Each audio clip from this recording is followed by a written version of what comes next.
Nighttime, bright lights, big city, big crowds, movement all around, but movement, plots, plans, creatures, understandings and misunderstandings, shrouded from our eyes, shrouded from our understanding, but the reason underlying it all, why in the darkness, even though we have our bright lights, our big cities, our big crowds, we never precisely feel safe, because in the nighttime, ultimately, we are alone.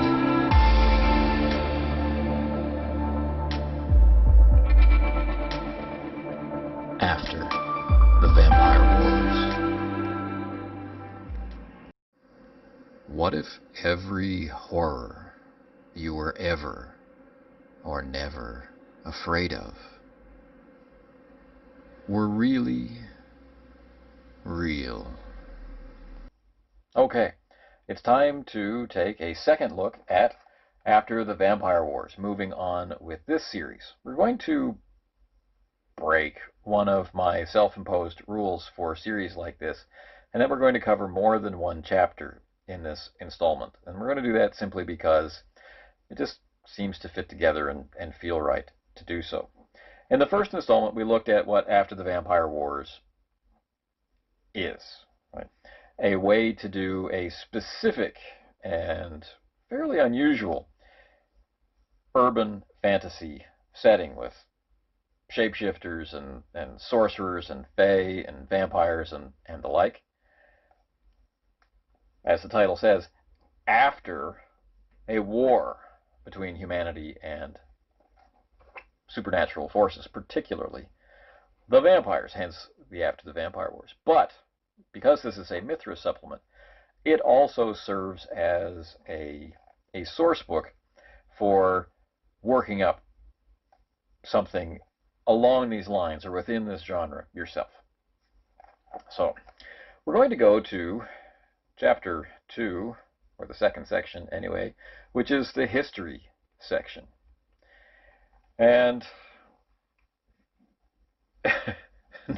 normally I have a little bit of apprehension whenever there's a history section, like how much am I going to have to read, and how much of it am I going to have to remember specifically so that I can get in the right starting position to launch this thing. You know, how much attention is it going to take? And is it a history section full of, you know, very precise specifics about this person on this date did this thing with this item so that this other person would react in this, you know, is it one of those? Or is it signposts? You know, like in this decade, this was, you know, the cultural zeitgeist, and this is what we were headed toward, and then some changes started to happen, and lo, this caused, you know, is it specifics or is it generalities, and how useful is it?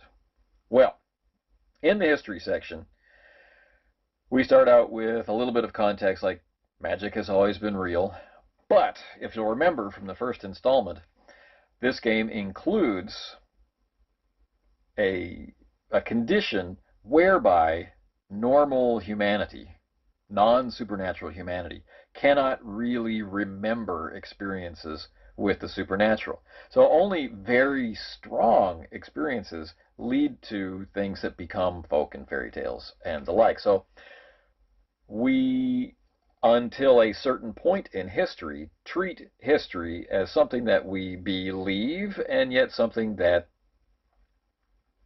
you know, there isn't a lot of evidence of, and it's, I know a guy who knows a guy who met a girl who said she met someone who this terrible thing happened to.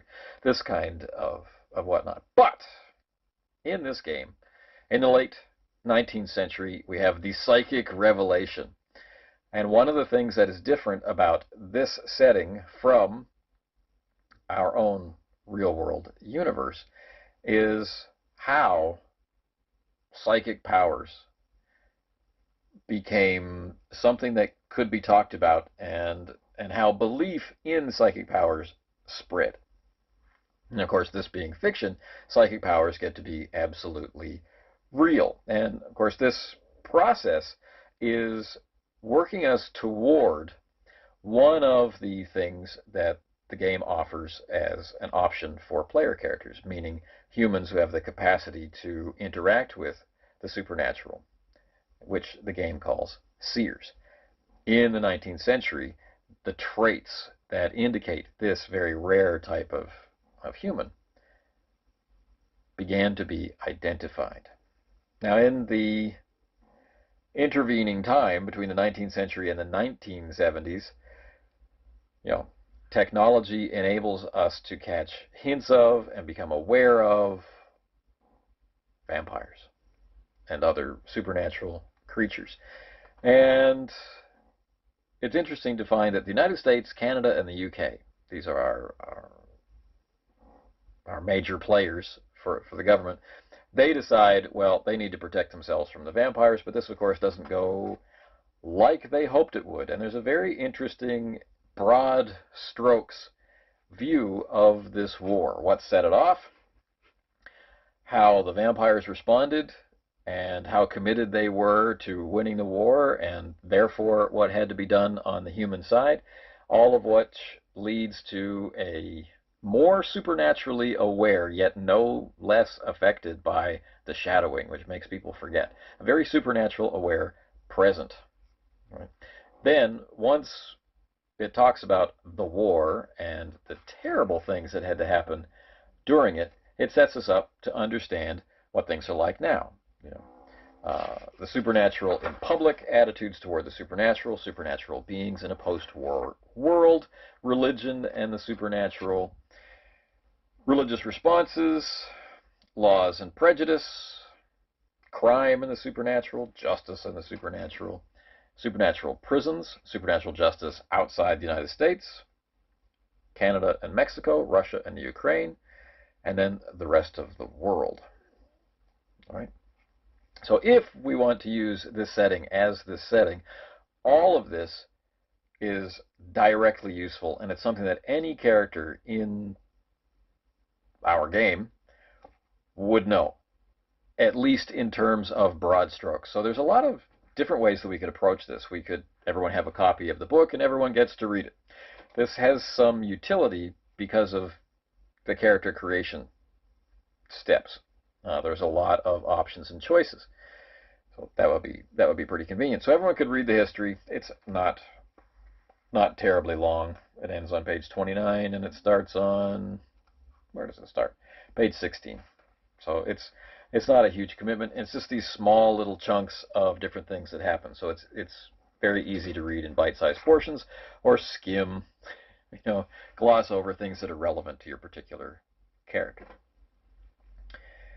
Or you could have story time, right? You could have one person in the group, maybe the game master or maybe someone else, give an overview of the history. Or you could prepare a video or a PowerPoint demonstration or any one of 100 other ways of delivering information quickly with a combination of visible, audible, and textual elements, so that the key points are out there. Right, just like a movie will start with, like 2 minutes of immersion in a fictional history, you could do the same kind of thing. Or you could set it far enough after that all the details are foggy, and you just know that a vampire war happened. But no one in your family fought in it, you weren't affected, but now, it's too bad you didn't pay attention in school, because, wow, some of that would have been really useful. You could go that route. You have a lot of different options. But on page 30, we get to character creation. And character creation begins with a group-level discussion on power level. Either the game master will be coming forward and saying, hey, I'd like to do an After the Vampire Wars campaign at this power level, and then people discuss, like, oh, we did that power level the last time, or you know what, every single supernatural game we always have to start out at this level of ability. It'd be great if we could start higher this time or lower this time, right? So you have your discussion, you come to your agreement. The options as presented are ordinary campaigns where the method for building characters is pretty much the same as it is in Mythras, plus some supernatural tweaks. All right, so you'll start out with Mythras characters.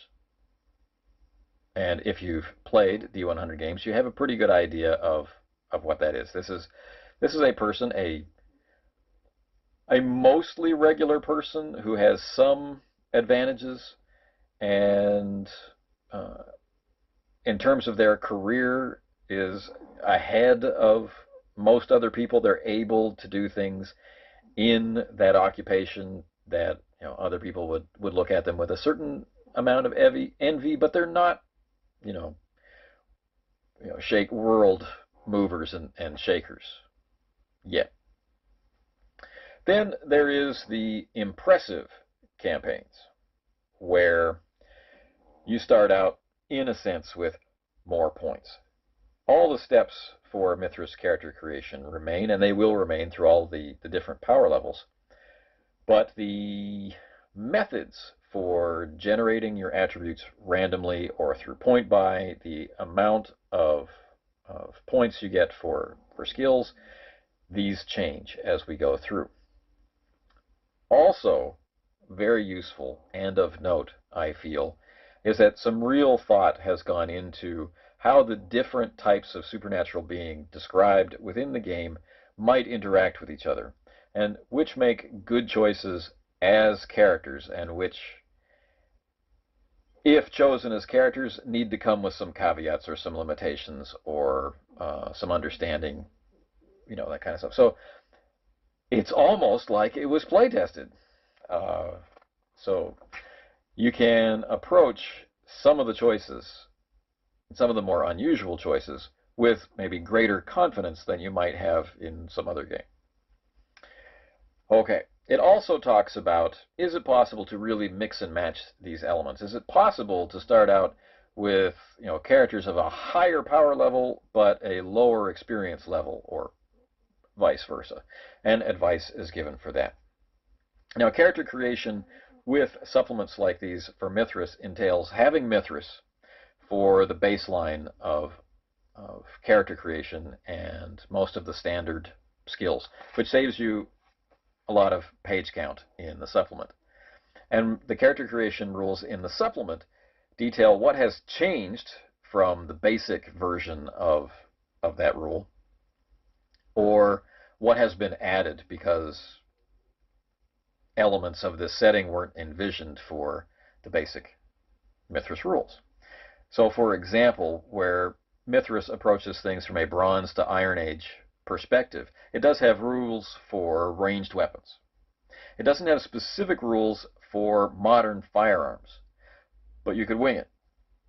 But when you get into a distinctly modern setting, which has an emphasis on combat, then you might be wanting to have something specific about different types of ammunition, or far longer ranges than we could expect from a human-powered weapon, and so on and so forth. And that's where these supplemental rules will slip in details, different special effects, or different supernatural powers, or different types of magic, or different types of weaponry, or armor, and technology, and so on and so forth.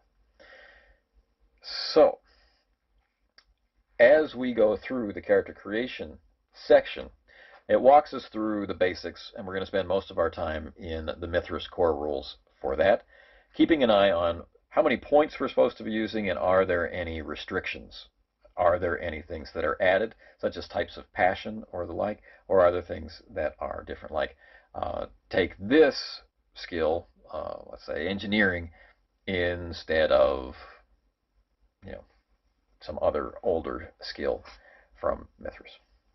Okay, so we go through power level, then we get to species. And the different species are seers, half-fae, lycanthropes. There's a lot on lycanthropes. Shifters, different from lycanthropes.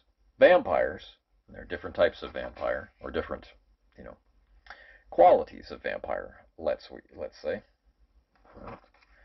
And for this set, that number of categories covers the type of supernatural creatures that are present.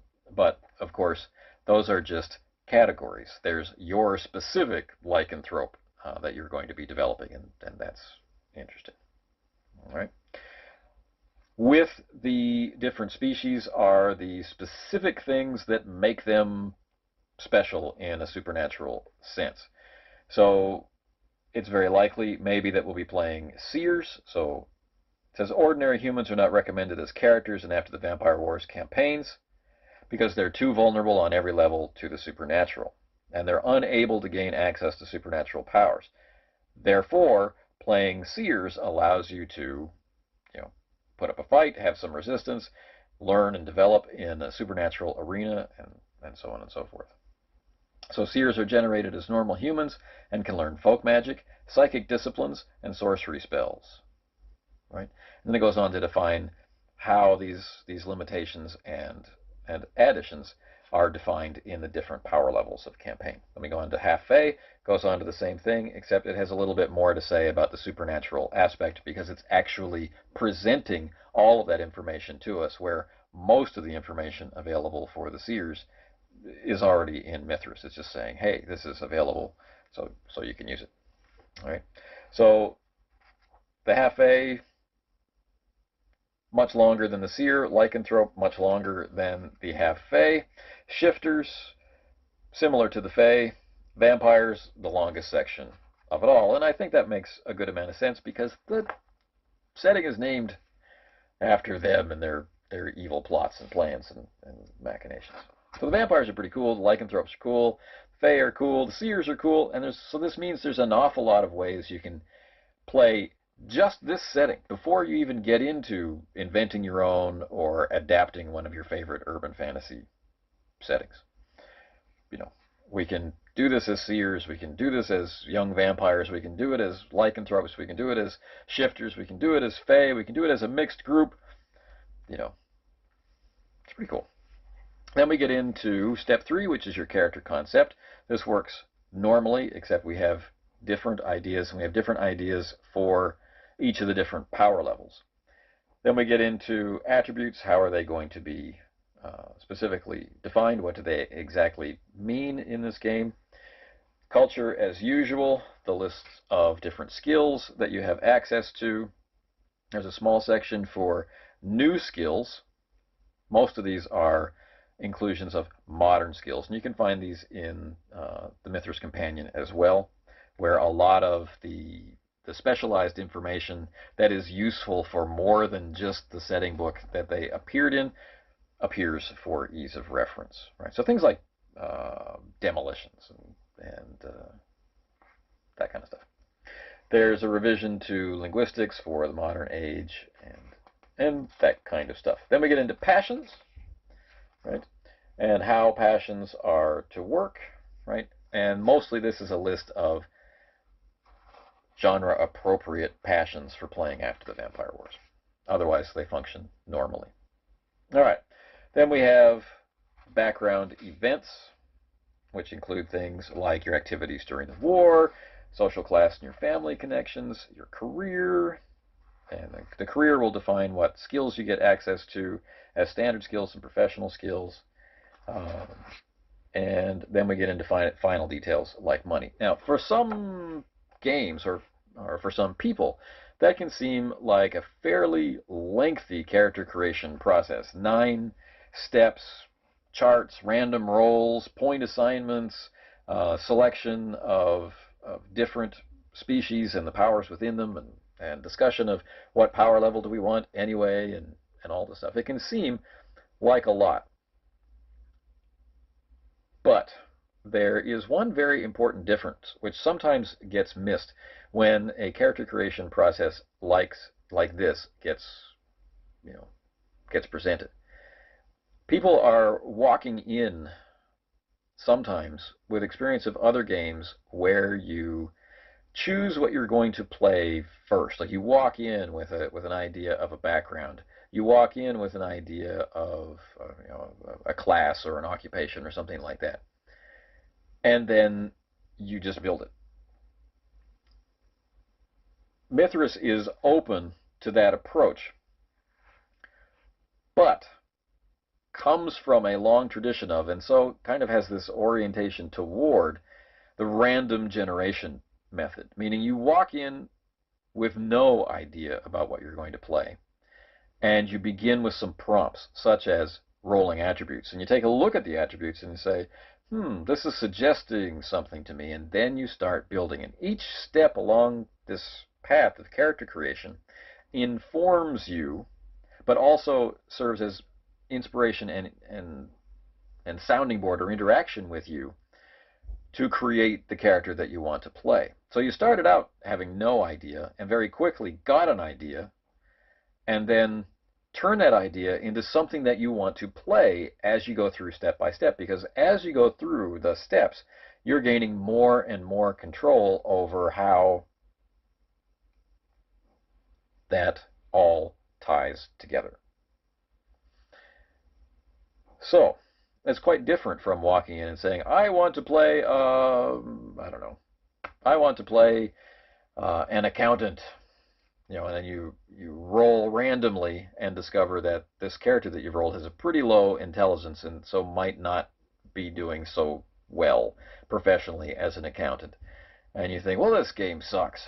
But that was player error, right? You can walk in and say, I want to roll an accountant, and then opt for the point-buy methodology to make sure you have the support to play the accountant. But there's a lot of fun, believe it or not, in letting the dice participate in who you're going to play.